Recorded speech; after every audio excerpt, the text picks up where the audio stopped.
नालंदा की स्थापना मगध के राजा कुमारगुप्त द्वारा 5वीं शताब्दी 413 एडी में हुई सर। 200 साल बाद कन्नौज राजा हर्षवर्धन आ गए, नेचुरल बिल्डिंग टूटा, उन्होंने तोड़ा नहीं, इसको मिट्टी से कवर्ड कर दिया, रीबिल्ड कर दी हर्षवर्धन ने। और 9वीं सदी में बंगाल राजा देवपाल आ गए, पाल डायनेस्टी, फिर इसको क्लॉज कर टॉप में देवपाल ने बना। पूरे एशिया महाद्वीप में 3 विश्वविद्यालय थे, तक्षशिला मोहिनीयान के लिए फेमस, नालंदा महायान के लिए फेमस और विक्रमशिला तंत्रयान और वज्रयान के लिए फेमस रही। नालंदा 2 शब्दों के मेल से बना और वो शब्द पाली, चूंकि नालंदा में रीडिंग होती थी पाली लैंग्वेज, तो वो हो गई नालम प्लस दा, नालंदा। तो नालम मीन्स लोटस फ्लावर, कमल का फूल, symbol of knowledge and give the, तो टू गिव नॉलेज नालंदा। उसमें उन्होंने लिखा कि Nalanda south to north 7 mile, east to west 3 mile. इसको हम लोग किलोमीटर में कर देते हैं तो 10/5 यानी 50 स्क्वायर किलोमीटर में यूनिवर्सिटी थी, यानी इतनी बड़ी यूनिवर्सिटी वर्ल्ड में न थी न है। उन्होंने लिखा कि नालंदा में 10,000 स्टूडेंट्स, 1,500 टीचर, 200 विलेज से जो टैक्स आता था किंग को, वो यूनिवर्सिटी को डोनेट कर देता था, दान दे देता था, उसी से यूनिवर्सिटी चलती थी, यानी रीडिंग फूडिंग यूजिंग फ्री। लेकिन उसके जगह फिर नालंदा का जो मेन एंट्रेंस हुआ करता था, 4 गेट्स हुआ करता था, east west south north 4 gates, और gate man was a intelligent man, इसलिए द्वारपाल न कह करके द्वार पंडित कहा जाता था। पंडित का संज्ञा दी गई थी। 100 में 10% क्वालिफाई करते थे जिनको एंट्री मिलती थी, और 90 जो दुनिया का लोग रहा करते थे गेट से आउट हो जाते थे। नालंदा में 3 लाइब्रेरी थी, उस लाइब्रेरी का नाम था रत्नरंजिका, रत्नदधि, रत्न सागर। हिस्ट्री बतलाती कि रत्न सागर 9 मंजिला बिल्डिंग थी। उस समय जो पढ़ाई हुआ करता था भोजपत्र एंड कॉपर प्लेट। इसमें टीचर अतिश दीपंकर, गुरुपद वसंभवा, नागार्जुना, आर्यदेव, वसुबंधु, धर्मकीर्ति, धर्मपाल, श्री विष्णु, शाक्या पंडिता, राहुल श्रीभद्र, पंडित तहसीलभद्र, शांति देवा, शांति रक्षा, आर्यभट्ट जो जीरो का इन्वेंशन किए, स्टूडेंट्स के रूप में भी जाने जाते थे और टीचर्स के रूप में भी रहे।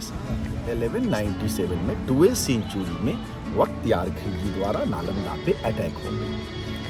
बहुत सारे बहुमूल्य वस्तुएं मिला, सो ले लिया। टीचर छात्र लोग विरोध किए, बहुत सारे टीचर छात्र को उन्होंने जान मारी और बहुत सारे लोग नेपाल के तराई की ओर भागे।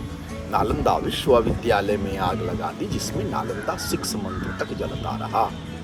तो 12वीं सेंचुरी में नालंदा जमींदोज हो गई, मिट्टी के गर्भ में समा गई। जब भारत पे अंग्रेजी हुकूमत आई तो लगभग 200 वर्ष अंग्रेजी हुकूमत रही। तो अंग्रेजी हुकूमत के आर्कोलॉजिस्ट थे अलेक्जेंडर लॉर्ड कनिंघम। तो जो हुएनसांग बुक लिखा था भारत यात्रा, उसी के माध्यम से नालंदा का खोज डिस्कवर हुई। कब हुई? 1868 के पास। डिग आउट हुआ 1915 टू 1937, 22 ईयर्स तक 1 किलोमीटर बाई 1 किलोमीटर, यानी यूनिवर्सिटी का 10% का डिग आउट हुआ। साइट को जो हम लोग देख रहे हैं, इस साइट को हुएनसांग ने नाम दिया सराय माउंट्स, सराय टीला। उन्होंने लिखा है कि इसमें टेराकोटा का, क्ले का 80 फुट का बुद्ध का स्टैचू थी। इंडिया द्वारा गेट बनाई गई, ओल्ड गेट नहीं मिला, चूँकि 1 बाई 1 का ही डिग आउट हुई। उस समय जो मटेरियल थी चून, सुरकी, उड़द दाल, गुड़, वालू, वेल, गन्ने का रस। That time no cement sir. Cement archaeology द्वारा पार्ट बाई पार्ट जमीन पे ढालकर इसको रखा गया। इतनी बिग वाल, नेचुरल एसी, ठंडा के दिन में गरम, गरम के दिन में ठंडा। अगर इतनी मोटी वाल ना होती तो आज नालंदा का रुइंस भी देखने को नहीं मिलता। चूँकि नालंदा 750 वर्ष अस्तित्व में रही, तो 750 वर्ष तक मिट्टी में दबी रही। उसके बाद इसका डिग आउट हुई सर।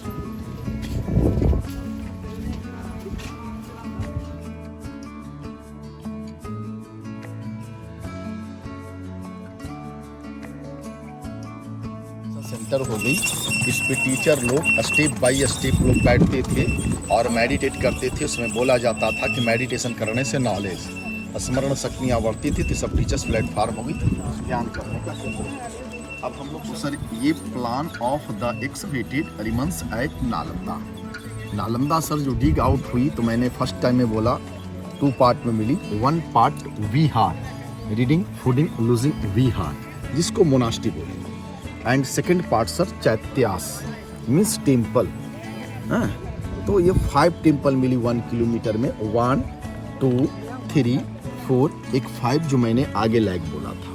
तो 1 जो हम लोग देख रहे हैं स्तूपा, तो नेट पे, बुक में, टीवी पे नालंदा के नाम पे इसी का पिक्चर, इसी को नरेंद्र मोदी जी G20 में राष्ट्राध्यक्ष को प्रमोट किया था।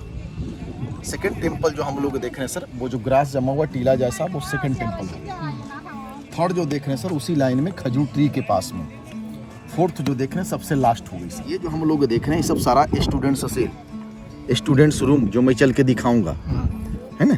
यहाँ पर भगवान बुद्ध का स्टैचू, यहाँ भी बुद्ध का स्टैचू। ये मोनास्ट्री का एंट्रेंस एंड एग्जिट हो गई है। ये लेक्चर का कमरा, ये लेक्चर सीट, यहाँ पर students. Example philosophy students, philosophy department. Astrology तो एस्ट्रोलॉजी डिपार्टमेंट। एस्ट्रोलॉजी इसी को अल्फ़ाबेट कर दीजिए सर, तो अल्फ़ाबेट कीजिएगा, इसका पेट चिरा जाएगा, तो हम फिर बिहारवासी हो गए। तो फिर घूमने टहलने को स्थान को बिहार। तो हम लोग इसी को आइए archaeology name, no historical name. जैसे जैसे डिग आउट हुई वैसे वैसे आर्कोलॉजी नेम। तो हम लोग इस मोनास्ट्री को देखने जा रहे हैं, मोनास्ट्री नंबर 1। इसी को अभी मैंने बोला था सर कि किंग ऑफ सुमात्रा के नरेश ने बनाया था देवपालपुर। हम लोग जिस मोनास्ट्री को देखने जा रहे हैं सर, इसमें 34 सेल्स है ना। इसी तरह से 11 मोनास्ट्री।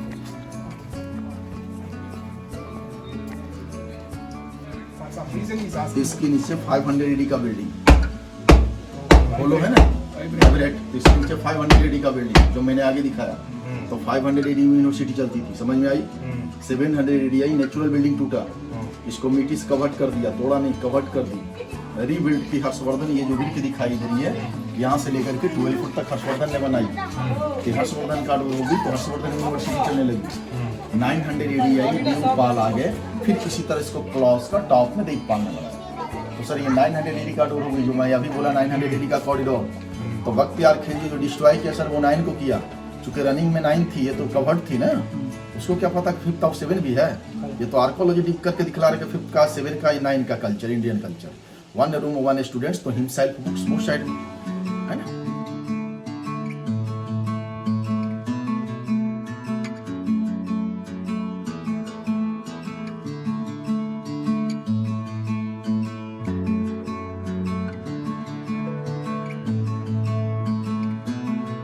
जला जला सवाल दिखाई दे, ओरिजिनल बिग सर, ये जला जला।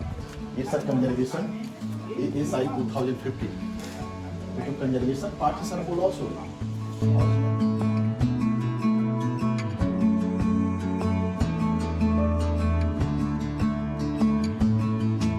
वो building open just like Gurukul.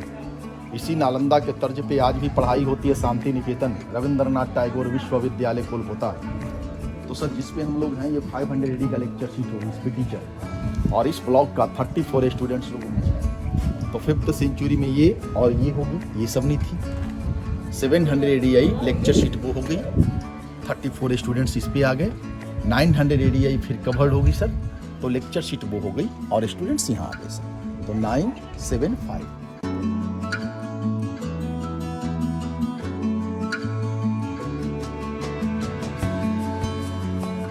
तो सर ये स्टोरेज, ग्राइंडिंग रूम, अन्न भंडारण, यहाँ से जला हुआ चावल मिला, जो आप म्यूजियम में देखने को मिलेगा। ओके,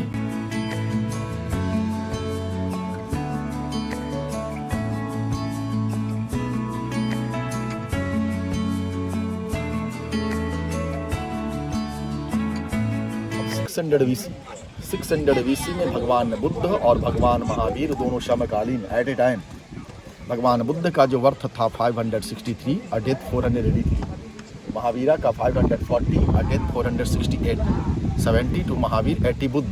तो जब बुद्ध ने 29 के एज में अपने हाउस को छोड़ा था इनलाइटमेंट के लिए, तो जब वो भटक रहे थे तो इस स्थान पे वो आए थे। उस समय इस जगह का नाम था सर मैंगो गार्डन, अम्रवन, अम्र पावारिक वन, नालक और नालग्राम। यहाँ के बाद चले गए बम्बू गार्डन, राजगीर, वेणुवन, फिर चले गए MP मध्य प्रदेश, बोध गया, और बोध गया में इनलाइटमेंट मिली। जब इनलाइटमेंट मिली तो यहीं से 2 शिष्य, जो कि भगवान बुद्ध को 11 डिसाइपल, महावीरा को 11 डिसाइपल, तो 2 डिसाइपल नालंदा, सारिपुत्रा एंड महामुगलैना।